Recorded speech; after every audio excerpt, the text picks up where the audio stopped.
Bonjour Sébastien Maire. Bonjour Miguel. Tu es le délégué général de France Ville Durable, qui est une association. Tu peux nous expliquer comment est structurée l'association en termes de gouvernance, de financement, de groupe de travail? La France Ville Durable est l'association nationale des parties prenantes professionnelles, c'est-à-dire qu'on ne s'adresse pas au grand public, mais uniquement aux acteurs professionnels, publics et privés. Et c'est ça la spécificité de l'association. 4 collèges qui composent l'association.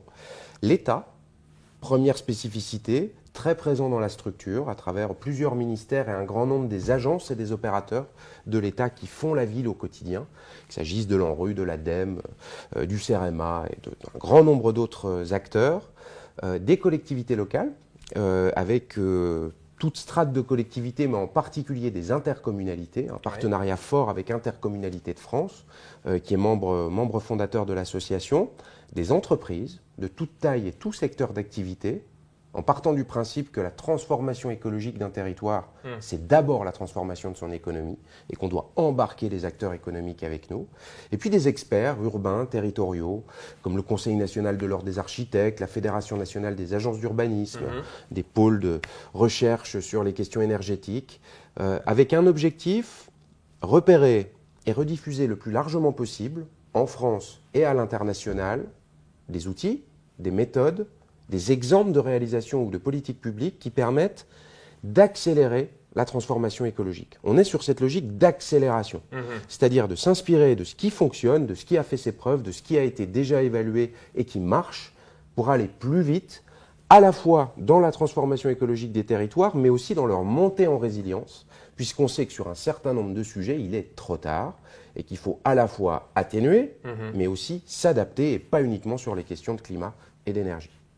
Et le financement, ce sont les adhésions des différentes parties prenantes? Une association, loi 1901, tout ce qui est de plus classique, qui fonctionne avec la cotisation de ses adhérents, qui varie en fonction du nombre d'habitants pour une collectivité ou du chiffre d'affaires pour une entreprise. L'association existe depuis combien de temps maintenant? Elle existe sous cette forme depuis 3 ans. Mais elle a pris la suite de l'Institut pour la ville durable, qui existait, lui, 3 ans auparavant, et qui a fusionné avec un réseau qui était piloté par l'État, qui s'appelait Vivapolis, et qui consistait à promouvoir, notamment à l'international, les savoir-faire français en matière de ville durable. Et la notion de ville durable, parce qu'il y a un enjeu de définition, qu'est-ce qu'on entend par une ville durable? Quand on se dit que l'objectif de l'association, c'est de tendre vers la ville durable, quels sont les critères finalement que l'on met derrière cette notion? Ta question est centrale, parce que ce mot durable est devenu très valise, est devenu un symbole de greenwashing en fait. Tout est durable, on a des vols en avion durables, etc. Donc c'est pour ça que l'association, il y a 3 ans, a souhaité redéfinir ce qu'on entendait par ville ou territoire durable, se remettre d'accord avec l'ensemble de ces parties prenantes, qui ont toutes des intérêts différents par rapport au développement ou à la gestion des villes, mais qui se sont remis d'accord sur ce qu'on entendait par ville ou territoire durable, à travers un manifeste de quelques pages qu'on met à jour régulièrement, avec l'aide d'un comité scientifique notamment, qu'on peut trouver sur notre site et qui propose 4 piliers pour la ville durable. Le premier, c'est la sobriété. Alors, on a érigé la sobriété en premier pilier de la ville durable il y a 3 ans, alors que ce n'était pas encore à la mode. Et par ailleurs, on ne parle pas pas uniquement de sobriété énergétique, mais de sobriété tous azimuts, de sobriété en territoire, de sobriété en technique, de sobriété en consommation d'énergie, en consommation de ressources, et pas uniquement en énergie. Deuxième pilier, la résilience. Comme on le disait tout à l'heure, sur un certain nombre de sujets, il est trop tard, donc il est urgent de faire monter nos territoires en résilience. C'est pas anxiogène, c'est pas collapsologue, c'est réaliste. Il faut impérativement faire évoluer le fonctionnement et les visions d'un certain nombre de territoires et d'acteurs territoriaux pour garantir la réponse aux besoins essentiels des habitants dans les décennies à venir, quoi qu'il arrive, quels que soient les aléas environnementaux, climatiques, économiques, sociaux, sanitaires, infrastructurels, géopolitiques.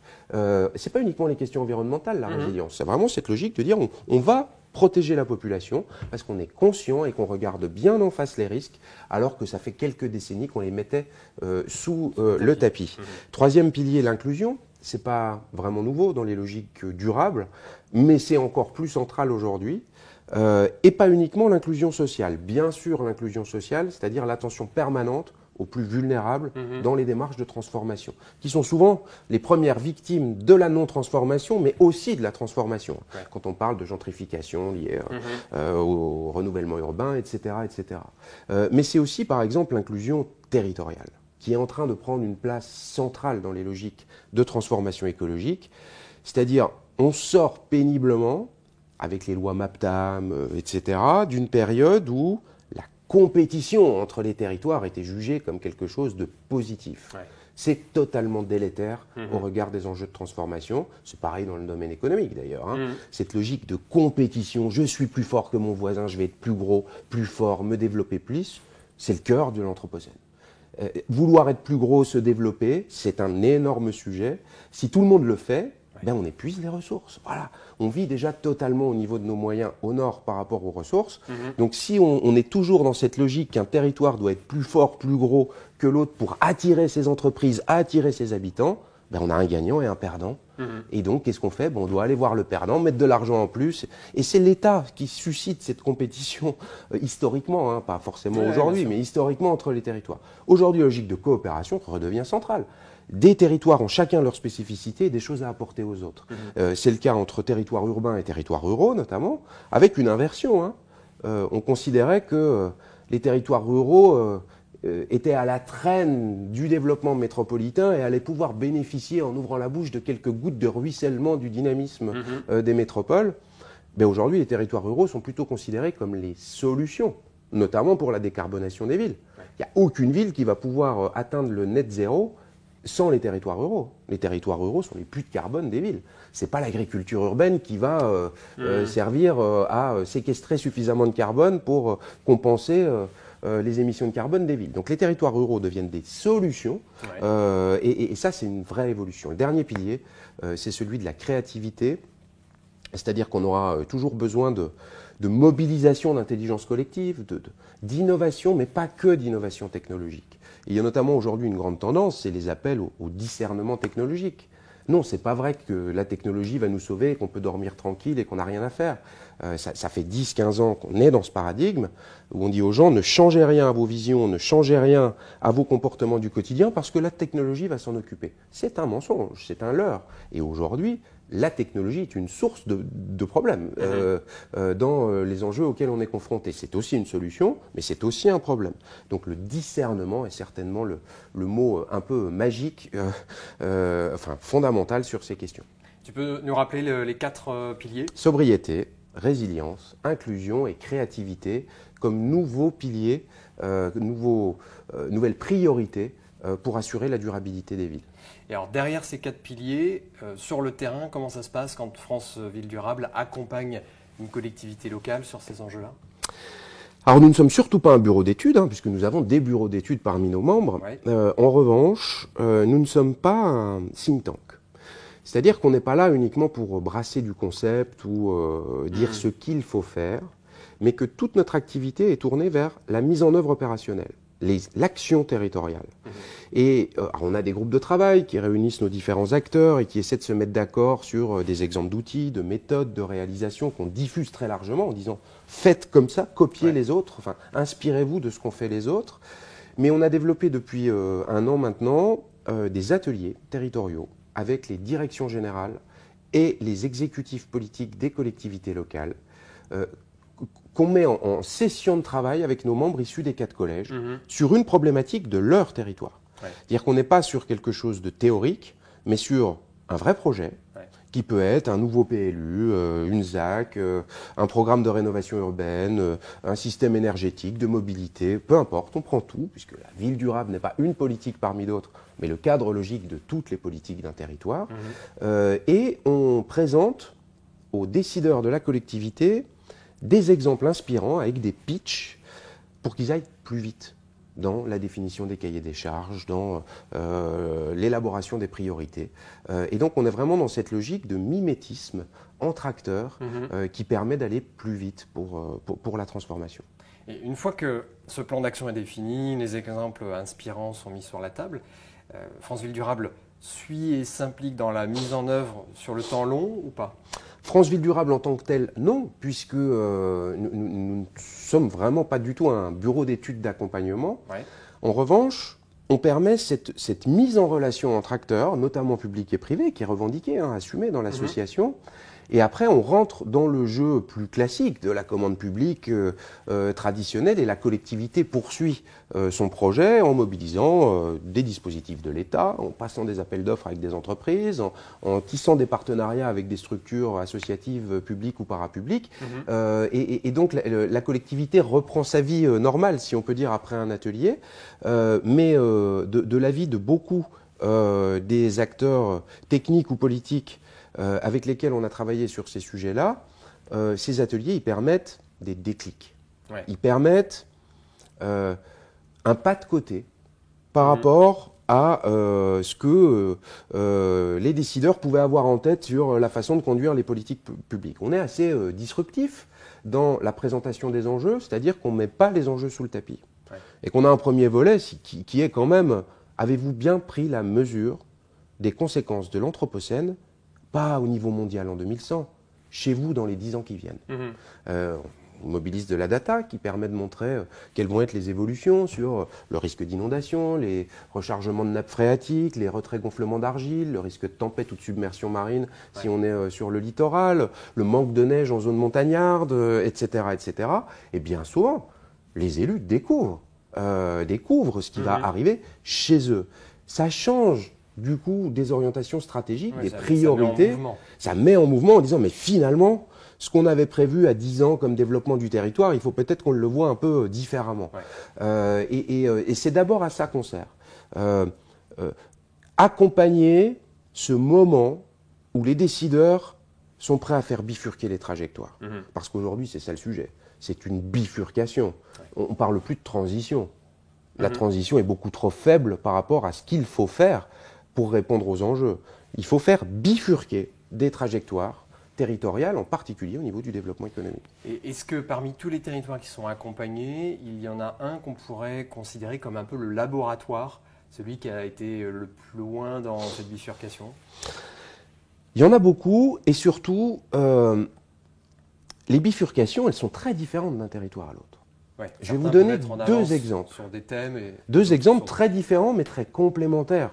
Et qui montre que chaque territoire va devoir suivre des trajectoires qui lui sont propres. Il n'y a pas une trajectoire qui doit être suivie par tous les territoires. Ça serait antidurable de faire quelque chose comme ça.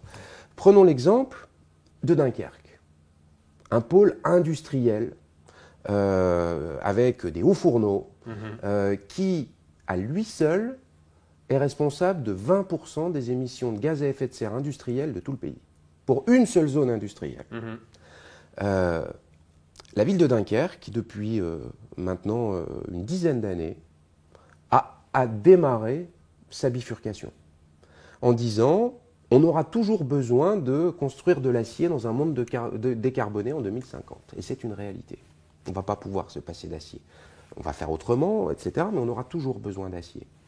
On aura toujours besoin de hauts fourneaux. Comment fait-on pour décarboner ? Les industriels eux-mêmes, accompagnés par la collectivité, se sont engagés il y a plus de 10 ans déjà dans une bifurcation. Et aujourd'hui, Dunkerque connaît un renouveau industriel historique, une nouvelle résilience après des années de désindustrialisation, de chômage, etc., basée sur l'industrie du futur, les batteries électriques, la mobilité électrique notamment, etc., etc. Et toutes les techniques de captation du carbone en sortie des hauts fourneaux, etc. sont déployées là-bas comme un nouveau laboratoire européen et mondial des solutions très basées sur la technologie du coup. Mais je prends un autre exemple. Et un mot quand même, on aura toujours besoin d'industrie. Donc le bilan carbone d'un territoire industriel comme Dunkerque, il n'est pas à mettre au bilan ou au passif des Dunkerquois, mais de l'ensemble des Français, voire des Européens, parce que cet acier il va servir toute la France et toute l'Europe. Donc sur la métrique carbone territoriale, il y a aussi un enjeu.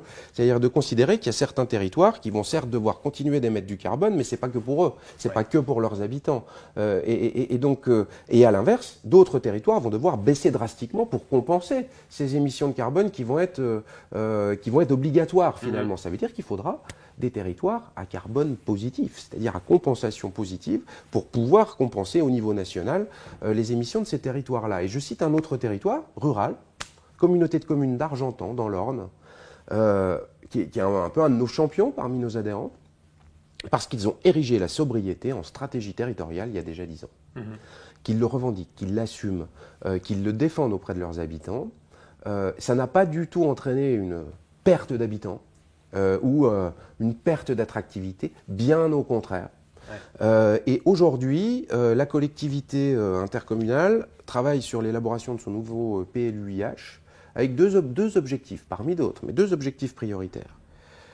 Devenir un territoire nourricier, puisqu'on est en zone rurale, c'est-à-dire comment agir pour faire bouger les pratiques culturelles qui sont principalement consacrées à l'ensilage pour le bétail aujourd'hui, vers des pratiques vivrières pour nourrir les gens. Ça, c'est un levier de décarbonation majeur du fonctionnement de nos sociétés. Et un territoire à énergie positive, parce que ce territoire a déjà accueilli depuis des années des éoliennes, des centrales de méthanisation, etc. Et ils produisent plus d'énergie renouvelable qu'ils vont avoir besoin d'énergie et ils proposent de partager avec les territoires environnants. Donc on a des dynamiques territoriales différentes, mais qui sont toutes, quand elles sont positives, basées sur des bifurcations. Faire autrement. Alors, si on reprend l'exemple de Dunkerque, tu disais que le point de départ, c'était 20% d'émissions à l'échelle du territoire. Ouais. Le point d'arrivée, même si j'imagine le processus est encore en cours, mais est-ce qu'on sait aujourd'hui, comparer le avant-après, on est passé de 20% à combien ? Alors, je n'ai plus en tête les chiffres, mais les industriels ont pris des engagements pour 2030 et pour 2050. Je n'ai plus exactement, je ne sais plus si c'est exactement en phase avec l'agenda 2030, sachant que c'est difficile, encore une fois, comme je l'évoquais. Il va falloir accepter qu'on ait des émissions positives dans certains domaines où elles seront incontournables, mais qui soient compensées par de la séquestration notamment, et de la renaturation, de la recréation de sol ailleurs, etc. etc. Mais ce qu'il y a de sûr, c'est que de toute façon, les industriels n'ont pas le choix. Ils le savent. Ce sont les trajectoires obligatoires. Non, la seule crainte, c'est que ça n'aille pas assez vite. Et alors, l'autre interrogation par rapport à ce cas d'usage, je ne sais pas si tu as la réponse, c'est ce que ça évoque. Quand on parle des nouvelles solutions qui ont été mises en place pour réduire l'impact d'émissions de carbone, est-ce qu'on n'a pas créé l'amplification d'autres impacts négatifs sur les alternatives qui sont déployées ? C'est le grand risque de notre fonctionnement en silo. Et au sein de l'association, par exemple, aujourd'hui, on s'appuie beaucoup plus sur le concept des limites planétaires que sur celui des objectifs de développement durable. Les ODD sont quand même une consécration de la logique en silo. Et par ailleurs, il y a un vrai sujet avec les ODD qui tient à sa sémantique. Le développement durable est de plus en plus considéré aujourd'hui comme un oxymore, en tout cas dans les pays du Nord. On vit totalement au-delà de nos moyens au Nord. On va se développer jusqu'où ? Enfin, il y a, vous savez, le symbole de ça, c'est le jour du dépassement. Le fameux jour du dépassement, là, en juillet cette année au niveau mondial, mais en mai en France et en février au Qatar, qui montre très bien où on en est. Nous sommes surdéveloppés au Nord. Et on continue d'avoir comme leitmotiv obligatoire le développement durable. Et ça, on ne peut pas se développer à l'infini, même durablement, en utilisant des ressources finies. Il y a un problème de compréhension de la réalité physique de notre planète avec cette expression même de développement durable. Les limites planétaires, en revanche, ce sont tout simplement les conditions d'habitabilité de la planète pour Homo sapiens. Si on veut qu'Homo sapiens puisse prospérer et ne pas avoir été une minuscule parenthèse dans l'histoire des espèces sur la planète, eh bien, il faut revenir sur un certain nombre de limites franchies, 6 sur 9 aujourd'hui qui sont franchies, qu'il s'agisse du grand cycle de l'eau, des pollutions chimiques dans l'environnement, par exemple le plastique, mais il y en a beaucoup d'autres, les cycles de l'azote et du phosphore qu'on a complètement cassés avec l'agriculture intensive, qui sont indispensables pour faire pousser un légume ou un végétal, le climat bien sûr, la pollution de l'air, etc. Et donc on essaie, nous, de promouvoir le plus possible une vision plus holistique des enjeux et des réponses plus systémiques pour y répondre. C'est-à-dire qu'on ne peut pas traiter d'un côté la biodiversité, de l'autre l'eau, de l'autre le climat, comme on le fait aujourd'hui. C'est ça qui ne marche pas. C'est-à-dire qu'à chaque fois qu'on a une action, qu'on dépense 1 euro d'argent public, il doit servir tous les objectifs en même temps. Donc ça implique des changements de processus dans la définition des politiques publiques. Heureusement, un grand nombre d'acteurs aujourd'hui proposent des méthodes qui fonctionnent très bien pour arriver à cette logique systémique. Et dans tous les enjeux que tu viens d'évoquer, sur l'année qui démarre, 2023, point de vue France Ville Durable, quel serait le top 2 ou 3 des enjeux prioritaires par rapport à des échelles de temps et d'accélération des dégradations? De plus en plus, on réalise que le focus absolu unique sur la question climat-énergie nous fait oublier qu'il y a d'autres priorités tout aussi importantes. Et que si on arrivait, par exemple, ce qui aujourd'hui n'est pas encore probable, mais on y arrivera peut-être, à décarboner notre économie pour 2050, c'est-à-dire à respecter l'accord de Paris, et qu'en 2050, on soit vraiment dans une logique de neutralité carbone à l'échelle mondiale, ça ne changerait rien sur les capacités de l'espèce humaine à prospérer à l'échelle de quelques générations. Parce que la crise de la biodiversité, notamment, est aujourd'hui aussi, si ce n'est plus grave que la question du climat. Elle n'est pas du tout prise en compte de la même manière par les politiques publiques, les objectifs internationaux, etc. Or, la biodiversité, c'est nous. Nous sommes la biodiversité, nous sommes le vivant. Quand on détruit le vivant avec notre activité économique, on se détruit nous-mêmes. Et ça, aujourd'hui, ce n'est pas en tête des agendas. On commence à en parler de plus en plus, mais en termes de décision, regardez ce que fait Total au Nigeria. Enfin, voilà, aujourd'hui, on n'y est pas encore, et c'est peut-être encore plus important à court terme que le climat. Et donc, la question de la biodiversité est centrale et directement liée à la question de la biodiversité. Cette deuxième limite planétaire franchie, c'est la question de l'eau. L'eau, aujourd'hui, même en France, devient un sujet absolument central. On l'a vu après cet été. On a des perspectives de plus en plus inquiétantes sur les taux de rechargement de nappes phréatiques en fonction des régions dans les décennies, voire années qui viennent. Et puis, ce qui est le plus inquiétant, c'est que à chaque fois, on dit « mais ça va plus vite que ce qu'on avait modélisé jusque-là, sur un grand nombre de sujets, qu'il s'agisse de la biodiversité, de l'eau, de la fonte des glaces, etc. etc. Ce qui justifie le fait qu'on doit beaucoup travailler sur la résilience. Quand tu dis que ça va beaucoup plus vite, tu as un exemple à nous donner? Le dernier exemple que j'ai vu il y a quelques jours, des études ont montré que la fonte des glaces et neiges banquises du côté de l'Alaska va aujourd'hui 100 fois plus vite que les prévisions. C'est pas 2 fois plus vite, c'est 100 fois plus vite. Il y a un gros risque, il y a eu pas mal de publications à ce sujet dans les derniers mois, c'est ce qu'on appelle les points de bascule. Il y a des points de bascule au-delà desquels, de toute façon, même si on décarbone, c'est trop tard parce qu'on a enclenché le dynamisme. C'est le cas par exemple pour la fonte du Groenland. Une fois qu'il a passé un certain point de bascule, c'est-à-dire qu'il est trop descendu en altitude, il continuera de fondre quoi qu'il arrive avec la montée des océans correspondantes.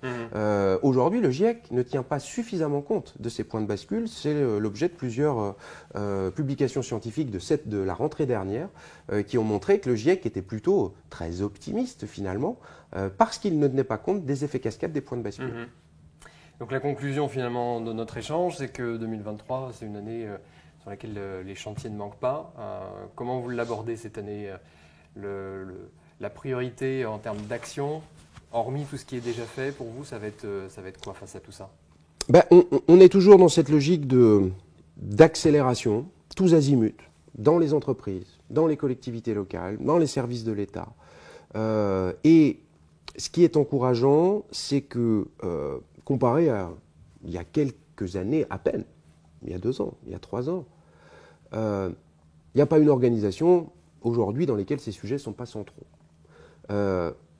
L'été, malheureusement, et l'hiver, les crises de l'été et de l'hiver de cette année ont eu cet effet positif de permettre une prise de conscience d'une partie entière de la population qui était encore dans le déni et qui maintenant va être de plus en plus difficilement dans le déni. Donc, on a quand même tout un tas de dynamiques positives, volonté d'acteurs, privés comme publics, de faire autrement, de changer avec cette prise de conscience. Une prise de conscience de la population qui a beaucoup augmenté, mais on a une inertie de nos fonctionnements institutionnels, privés comme publics, qui fait que même si les acteurs sont convaincus, la politique, l'organisation, la machine va mettre beaucoup plus de temps à bifurquer. C'est pour ça qu'on parle beaucoup d'accélération. Et je pense que 2023 peut être une année d'accélération sur tous les territoires, qu'ils soient urbains, ruraux, à l'échelle nationale comme internationale. Et nous, on jouera notre rôle pour essayer de mettre en valeur dans une logique d'essaimage, toutes ces initiatives positives sur les territoires aujourd'hui. Donc on peut résumer l'objectif 2023 sur le fait de mettre en mouvement massivement tous les acteurs sur les enjeux de bifurcation. Accélérer les mises en mouvement existantes et les faire essaimer là où elles ne sont pas encore démarrées. Merci Sébastien. Merci beaucoup.